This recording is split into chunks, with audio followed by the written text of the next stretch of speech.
நேற்று உதயநிதி அவர்களுடைய பிறந்த தினம். அதுல வந்து கமலஹாசன் அவர்கள் கலந்துகிட்டு பேசுறாரு.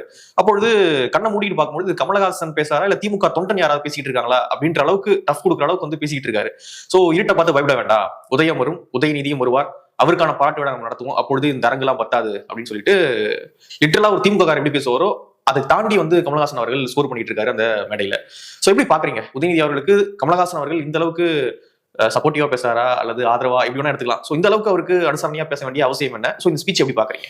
தமிழ் மக்களும் அரசியல்ல நம்ம கேர்ஃபுல்லா இருக்கும். கமல்ஹாசன் அவர்கள் செய்த அந்த விஷயம் இருக்கு பாருங்க, அது திருப்பி ரிப்பீட் ஆயிட்டு இருக்கு. திரும்பவும் நம்ம ஏமாந்துடக்கூடாது. ஸோ கமல்ஹாசன் அவர்களை பார்க்கும் போதெல்லாம் உங்களுக்கு நடந்த விஷயங்கள் ஞாபகத்துக்கு வரணும். அப்படியே ரீவைண்ட் பண்ணி கொஞ்சம் பாருங்க, எந்த அளவுக்கு அவர் திமுக எதிர்த்து அரசியல் பண்ணார். திமுக காரங்க இவர் எதிர்த்து என்னெல்லாம் பேசினாங்க, பிஜேபியோட பி டீம்னாங்க. அப்புறம் இவர் என்ன அவங்கள பார்த்து சொன்னாரு, அவங்கதான் பிஜேபியோட பி டீம்னு சொன்னாருன்னு நினைக்கிறேன் இவரு. சோ இந்த மாதிரி மாத்தி மாத்தி எல்லாம் பேசிட்டு இருந்தாங்க. ரிமோட்டை வச்சு டிவியை உடைச்சாரு. சோ அப்படிலாம் திமுகவை எதிர்த்த ஒரு மனிதர் கொஞ்சம் ஸ்டோன் டவுன் ஆனா நமக்கு புரிஞ்சுக்க முடியுது. கம்ப்ளீட்டா இறங்கி போய் திமுக காரனை விட திமுக அதிகமா பாராட்டி பேசுறாருன்னா இது சம்திங் ஃபிஷி வாங்கல, ஏதோ சில சிக்கல்கள் இந்த கதையில இருக்கு.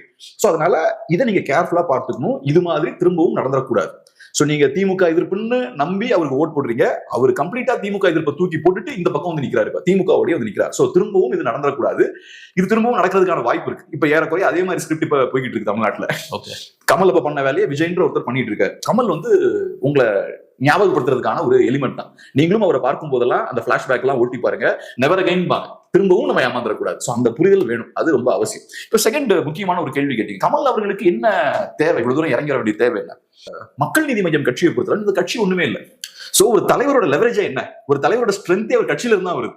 சோ இப்ப மக்கள் நீதி மய்யம்ன்ற கட்சிக்கு எந்த ஸ்ட்ரென்த்துமே இல்லைன்ற சூழல் ஆகும்போது கமல்ஹாசன் அப்படின்ற இண்டிவிஜுவல் ஒரு சாதாரண இண்டிவிஜுவலா மாறிடுறாரு. சோ அப்ப அவர் யாரை நம்பி இருக்காரு? இப்ப திமுக அவரை கட்சியை நம்பி அவர் இல்ல, அவர் திமுக நம்பி தான் இருக்காரு. சோ நேச்சுரலா இப்ப நீங்க கேட்டீங்கல்ல ஏன் அவர் இந்த அளவுக்கு இறங்கி போறாருன்னு, அவரோட கட்சி ஸ்ட்ராங்கா இருந்து அவரோட கட்சிக்கு ஒரு 5% ஓட்டு இருந்ததுன்னா அவர் இந்த அளவுக்கு இறங்கி போக வேண்டிய தேவை ஏற்பட்டிருக்காரு. சும்மா எலெக்ஷனுக்கு வந்து ஒரு 6 மாசம் ஒர்க் பண்ணிட்டு அதுக்கப்புறம் திரும்ப காணாம போயிட்டு எலெக்ஷன் முன்னாடி திருப்பி ஒரு 6 மாசம் முன்னாடி வருது. இப்பயும் கமல்ஹாசன் எலெக்ஷன் தான் இருக்காரு. கண்டிப்பா அதுக்கு முன்னாடி வருஷம் முன்னாடி ஆள் இல்ல, ஒரு இஷ்யூ பேசல. இப்ப எலெக்ஷன் கிட்ட வரும்போது தான் திரும்ப ஆக்டிவ் ஆயிருக்காரு. சோ இது வேற விதமான ஒரு அரசியல். எலெக்ஷன் டைம்ல மட்டும் கரெக்டா வெளியே வருது, மற்ற நேரங்கள்ல கட்சியும் இருக்காது, ஆர்கனைசேஷனும் இருக்காது, தொண்டர்களும் இருக்க மாட்டாங்க. பிசினஸ்ல ஷெல் கம்பெனிஸ் சொல்லுவாங்கல்ல, ஒரிஜினல் கம்பெனிஸ் இருக்கும், ஷெல் கம்பெனிஸ் இருக்கும். ஒரிஜினல் கம்பெனிஸ்னா கம்பெனின்ற பேர் இருக்கும், கம்பெனிக்குன்னு ஒரு வேல்யூ இருக்கும், உள்ள ஒரு 1000 பேர் வேலை பார்த்துட்டு இருப்பான், ஒரு வேல்யூ ஆட் பண்ணிட்டு இருப்பான். ஷெல் கம்பெனின்றது அட்ரஸ் இருக்கும், கம்பெனிக்கு ஒரு பேர் இருக்கும், அக்கௌண்ட்ல பாத்தீங்கன்னா காசும் வச்சிருக்கும், ஆனா உள்ள ஒண்ணும் இருக்காது, கம்பெனி ரன் ஆகாது, ஒண்ணுமே இருக்காது. சில நேரங்கள் நீங்க அட்ரஸ்ல போய் பாத்தீங்கன்னா அங்க கம்பெனியே இருக்காது. அந்த மாதிரி ஷெல் கம்பெனிஸ் சோ ஒரு கூடு மட்டும் தான் இருக்கும், ஒரு கம்பெனி மாதிரியான தோற்றம் இருக்கும். நீங்க ஆன் பேப்பர் பாத்தீங்கன்னா நிறைய கணக்கெல்லாம் இருக்கும், ஒரு கம்பெனி தான் போல நினைச்சிட்டு இருக்கீங்க. ஆனா நீங்க இடத்துக்கு போய் பாத்தீங்கன்னா கம்பெனி இருக்காது, ஷெல் கம்பெனி பாங்க. எம்என்எம் ஒரு ஷெல் கம்பெனி மாதிரி தான், ஒரு ஷெல் பொலிட்டிக்கல் பார்ட்டி. டிவிகேவும் ஒரு ஷெல் பொலிட்டிக்கல் பார்ட்டி தான். சோ அதனால மற்ற கட்சிகளுக்கும் இவங்களுக்கும் ஃபண்டமெண்டலா நிறைய டிஃபரன்ஸ் இருக்கு. ரஜினிகாந்த் பண்ண பொலிட்டிக்ஸும் இதுதான். ரஜினிகாந்த் ஒரு கட்சி ஆரம்பிச்சிருந்தா அதுவும் ஒரு ஷெல் பொலிட்டிக்கல் பார்ட்டியா தான் இருந்திருக்கும், ஒரு கூடாரா இருந்திருக்கும். இவங்க அரசியல் கரெக்டா ஒரு சூடு பிடிக்கக்கூடிய காலத்துல எலெக்ஷன் கிட்ட வரும்போது ஒரு கட்சி அப்படின்ற ஒரு விஷயத்தை ஆரம்பிக்கிறாங்க. இவங்களுக்கு ஒரு ஃபேம் இருக்கு, அதை யூஸ் பண்ணி ஒரு பொலிட்டிக்கல் இம்பாக்ட் ஏற்படுத்துறாங்க. அது சில பேருக்கு லாபகரமா அமையுது, சில பேருக்கு பாதகமா அமையுது. அதை தாண்டி ஒரு கட்சிக்கு இருக்கக்கூடிய விஷயங்கள் இருக்கும்ல, அது எதுவுமே இந்த கட்சிகள் இருக்காது. கட்சினா அதுக்கு ஒரு ஹைரார்கி இருக்கணும். ஹைரார்கி இருக்குன்னா ஒவ்வொரு லெவல்ல இருக்கவனுக்கும் ஒரு பவர் இருக்கும், நிர்வாகிகள் இருப்பாங்க, கட்சிக்கு பொலிட்டிக்கல் ஆக்டிவிட்டிஸ் இருக்கும், ஆர்கனைசேஷன் இருக்கும், ஏதாவது ஒரு ஆக்டிவிட்டியில ஈடுபட்டுக்கிட்டே இருப்பாங்க, ஒவ்வொரு மாவட்டத்திலயும் அவங்க பிஸியா இருப்பாங்க. இது எதுவுமே இந்த கட்சிகளுக்கு இருக்காது. இன்ஃபேக்ட் அந்த கட்சிகளுக்கு அந்த ஹைரார்கின்ற அந்த ஸ்ட்ரக்சரே இருக்காது. விஜய் மட்டும் தான் டிவிக்கல, கமல்ஹாசன் அவர்கள் கட்சியில கமல்ஹாசன் மட்டும் தான், யாரும் எதுவும் கேட்க மாட்டாங்க. ஆனா இந்த கட்சியை பொறுத்தளவுல நீங்க ஒருத்தங்க எதிரியா பிக்ஸ் பண்றீங்க, அதுக்கப்புறம் அவங்களோட இவ்வளவு தூரமா இணக்கமா போறீங்கன்றத விட சரண்டர் ஆயிட்டீங்க கம்ப்ளீட்டா. ஆனா அந்த கட்சியில எந்த ரெஸ்பான்ஸும் இல்ல. அதுக்கான காரணம் அந்த கட்சிக்கு உள்ள ஒண்ணும் கிடையாது, அந்த கட்சி ஒரு இண்டிவிஜுவல் தான், சொல்றதாங்க அவ்வளவுதான். டிவிக்கும் அதேதான், கட்சிக்குள்ள ஒரு ஸ்ட்ரக்சர் இருக்கணும், கட்சி தொண்டர்களை சார்ந்திருக்கணும், தலைவர்களை சார்ந்திருக்கணும். அப்படிலாம் இருக்கும்போது அவங்க கிட்ட பவர் இருக்கும். சோ இது ஒரு மாதிரி ஒரு ஷெல் கம்பெனி மாதிரி, ஒரு ஷெல் பார்ட்டி. இந்த பார்ட்டிஸ் வந்து சீரியஸான பொலிட்டிக்கல் பார்ட்டிஸே கிடையாது, இவங்க ஷெல் கம்பெனிஸ் மாதிரி தான் இருக்கு.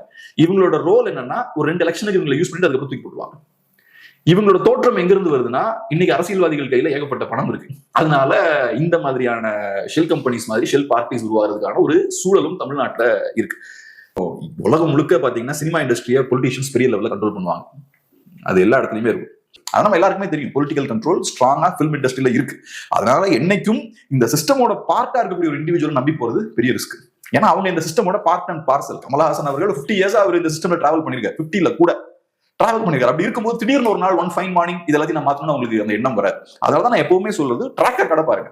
ஒருத்தனோட ட்ராக் ரெக்கார்டு எப்படி இருக்கு, நிஜமாவே ஸ்டார்டிங்ல இருந்து சண்டை போட்டு இருக்கானா, நிஜமாவே மக்கள் மேல அவனுக்கு அக்கறை இருக்கா. திடீர்னு ஒருத்தன் ஒரு 50 வயசுல எனக்கு அக்கறை வந்துருச்சு மக்கள் மேலன்னு வரான்னா, அதுவும் குறிப்பா அந்த சினிமா பேக்கேஜோட வராங்கன்னா அது சிக்கல் தான். இப்ப சினிமான்றது அது ஒரு தொழில். எப்படி நானும் நீங்களும் ஒரு தொழில் இருக்குமோ, எப்படி ஐடி தொழில் இருக்கா, அது மாதிரி தொழில் தான். ஆனா இந்த ஒரு தொழில் இருக்கக்கூடிய சிக்கல் என்னன்னா, இது பொலிட்டிஷியன்ஸோட கண்ட்ரோல் இருக்கக்கூடிய ஒரு தொழில். பிளஸ் நான் ஏற்கனவே சொன்ன மாதிரி இவங்க எல்லாம் இண்டிவிஜுவல்ஸ், அவ்வளவுதான், ஃபேமஸான இண்டிவிஜுவல்ஸ். ஸோ நீங்க ஃபேமஸான ஒரு இண்டிவிஜுவலா இருக்கும்போது உங்களுக்கு இழக்கிறதுக்கு ரொம்ப நிறைய இருக்கு. நீங்க ஜஸ்ட் ஒரு இண்டிவிஜுவல் தான். நீங்க ரொம்ப பிரச்சனை எல்லாம் பண்ணீங்கன்னா பட்டு தூக்கி போட்டுருவாங்க அவங்கள. ஆக்டர்ஸ் வந்து இண்டஸ்ட்ரியலிஸ்ட் மாதிரி கிடையாது. அவங்களுக்கு பெரிய அந்த இன்ஸ்டிடியூஷனல் பேக்கப் கிடையாது. அவங்க இண்டிவிஜுவல்ஸ் தான். அவங்க ஒரு லிமிட்டை கிராஸ் பண்ணி போனாங்க, அவங்க ஒரு நாள் இல்லாம ஆக்கிடுவாங்க. ஸோ அந்த வீக்னஸ் இருக்குன்னு அவங்களுக்கும் தெரியும். ஸோ அதனால ஈஸியா அவங்கள ஸ்ட்ரிங்ஸை யூஸ் பண்ணி ஸ்ட்ரிங்ஸை புல் பண்ணி கண்ட்ரோல் பண்ணலாம். அதனால அவங்கள நம்பும் போது நம்ம ரொம்ப கவனமா இருக்கும். ஒவ்வொரு எலெக்ஷன்லயும் ஒவ்வொரு டிஸ்ட்ராக்ஷன் நம்ம சொசைட்டில இருக்கு. மக்கள் நல கூட்டணியால மக்களுக்கு எந்த பிரயோஜனமும் கிடையாது. அது ஒரு complete distraction, agenda driven distraction அது. ஸோ ஒவ்வொரு எலெக்ஷன்லயும் ஒவ்வொரு டைவர்ஷன், ஏதாவது ஒரு புதுசா ஒரு விஷயத்தை கிரியேட் பண்ணி, ஒரு சென்சேஷனை கிரியேட் பண்ணி நிஜமான மாற்றம் நோக்கி மக்கள் போகாம டைவர்ட் பண்றதுக்கு நிறைய விஷயங்கள் இருக்கு. 2016 நீங்க சொன்ன மாதிரி மக்கள் நல கூட்டணி, 2021 கமல்ஹாசன், இப்ப புதுசா இப்ப பெரிய பிளேயர் ஒருத்தர் இறங்கியிருக்காரு, விஜய் இப்ப இறங்கியிருக்காரு. ஸோ இந்த டைவர்ஷன்ஸ்லாம் இருக்கு. ஒரு கட்சி இருக்கு, ஒரு தலைவர் இருக்காருன்னா அவங்களோட பிஹேவியர் பேட்டர்ன் நம்ம ஸ்டார்டிங்ல இருந்து கரெக்டா பார்க்கணும்.